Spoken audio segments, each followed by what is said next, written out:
Well, you know what? Most of the Canadians got 3 consecutive days off, which in minor league baseball is like Christmas Day, to have 3 straight days off. Those guys made their way down to Boise to represent the Canadians and the Toronto Blue Jays, and it was a pretty cool experience for them. All-Star game is a little bit of a different beast, though, isn't it? Yeah, and I think anytime you get to make an All-Star game, whether it's short season, high, double, it's a big-time honor in my books. I never made an All-Star game in the minor leagues. If you look at my minor league numbers, they weren't very good, but it was rewarding itself to be able to be part of the Midsummer Classic in the big leagues. Well, here's one of those All-Stars, Trevor Schwenke, stepping into the box. Trevor tonight 0 for 2 with 2 strikeouts. Schwenke had 3 walks in the All-Star game at Boise. Fastball a little bit up and in, and the count goes to 1 ball and no strikes.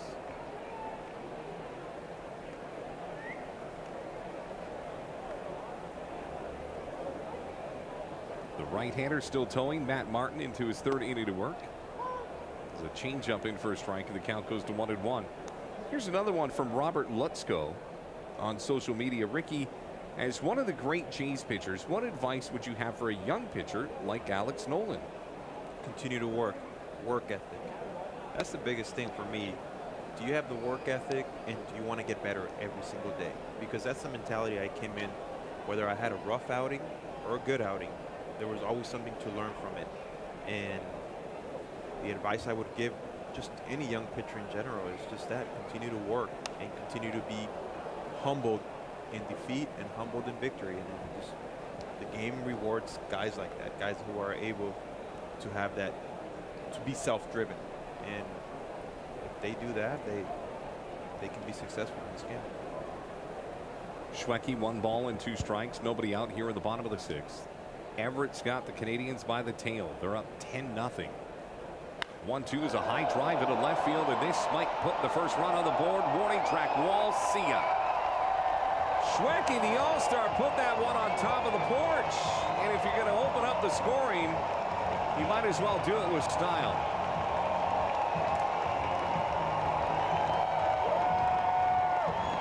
That was an absolute bomb. That's what I like to say. He got all of that one, I think, right there. He got all of it. Just the 3rd player this year to put one over the Hayall porch. And the Canadians are on the board, and they're on the board in a big way. Solo shot with nobody out in the 6th inning. And that's what you start building with, as Trevor Schwenke gets into one. And now Philip Clark steps into the box. I got another one from a guy I've gotten to know, Mike Owens.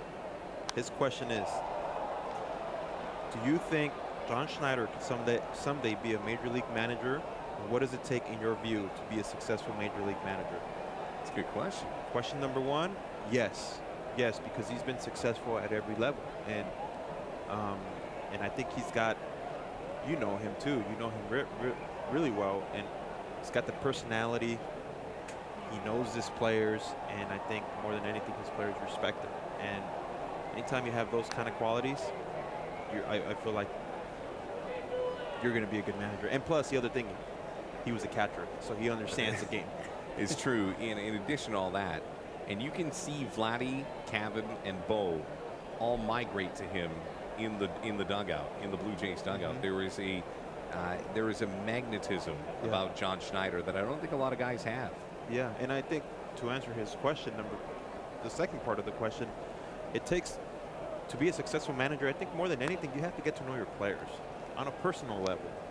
Yes, you want to win ball games. Yes, you want to be successful. Yes, you want to win a World Series. But getting to know your players and things like that, I think, goes a long way. And it's already a business itself when you're in between those lines. But away from that, it's always good when you have a manager that has your back and is interested in who you are as a person. 1 ball and 2 strikes with nobody out here in the bottom of the 6th. You know, Tony Tarasco, the former major leaguer, we had him on air last year, and he works within the Padres organization. And I said, hey, you know, San Diego is kind of on the upswing right now. What do you think the secret to your success is? 1-2 on its way, and it misses. 2-2. He says, we want to know our players more than anybody else. We want to know the last time they were sick. We want to know what flavor of toothpaste they used to brush their teeth. We want to know everything. And it's amazing because in this day and age, a lot of people will say sports, it's getting harder to know these athletes because of, you know, they want to stay away from the bright lights. High fly ball into center field. Ranging over Miguel Perez.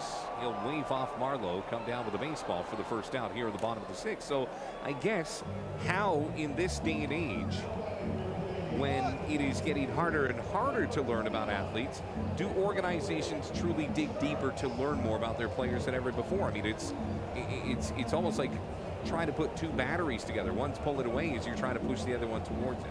Yeah, and like I said, when you're in that dugout and things are going good, things are going good. Yeah. It's you want a manager that's going to have your back when things are not going good, and that's going to be able to, hey, this is what we got to do. Hey, maybe we can guide you differently and help you get out of whatever rut you're in. And I think that's honestly very, very important when the manager's able to do that. So I think he fits all those qualities, and hopefully one day we see him leading a team. 1-0. Fastball called for a strike, and the count goes to 1-1. He's a hell of a BP thrower, that's for sure. Oh, man, you ain't lying. He called me a couple of days before it went public, and he says, you're not allowed to say anything, but Vladdy asked me to throw at the All-Star game. That's one of the toughest secrets I've ever had to keep. 1-1 is a fastball in for a strike, 1-2. And what's funny is it doesn't matter. It's even former Toronto Blue Jays that will still say it. Kevin Pillar waxes on like, oh, yeah. Schneider's BP is like second to none. Yeah. But more than anything, there's just a trust between John Schneider and his players. Swing and a miss. And Contreras just continues to struggle with that breaking pitch. He goes down on strikes for the third straight plate appearance. And that produces the second out here in the bottom of the sixth. So funny story about Mike Owens, the guy whose question we answered. I went and was part of Robbie Alamar's fantasy team, or he has a little fantasy week where you get to be a big leaguer for like 5-6 days. And Mike was one of the catchers on that team. And so what did I do? I said, all right, I'm still trying to make a comeback, so I'm going to face you guys. So I was facing some fantasy campers. How'd you do? I went 2 innings, and I think I struck out 5. It's not bad. I'd take it. 1-0. Hey, when you're making a comeback, you take whatever you can get. But I was trying to get my work in, and he was the catcher behind the dish, and he was like, man, I never realized how fast it actually moves. Wait a second. Okay, now it's starting to sink in. Yeah. So here's this 55-year-old dude that probably had a pretty good life, and he's like, you know what, I'm going to go treat myself to a fantasy camp. Yeah. Oh, by the way, the guy throwing is Ricky Romero, and he's trying. Thanks. I'd want a refund. But even the guys who were hitting were like, wow, we didn't realize what it's like. I was like, good. So next time you guys are sitting on the couch, make sure you guys are not criticizing the guys that are actually playing in it, because you guys now can see how hard it is to actually hit a baseball. That's the meanest fantasy camp I've ever heard of. 1-2 is hit into right field. It's going to stay in the ballpark. Trent Dingelstad's going to set up under it and come down with it. And the Canadians get a solo home run from Trevor Schwecke. And that's it. You know, we're going to pick up on that. I promise you on the other side of the break. All right, we're going to go to the top of the 7th. We're getting there. Canadians cut into the deficit. They are now down by 9.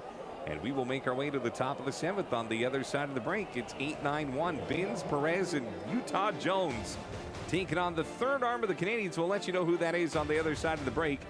10-1 Sox right here on Sportsnet Pacific.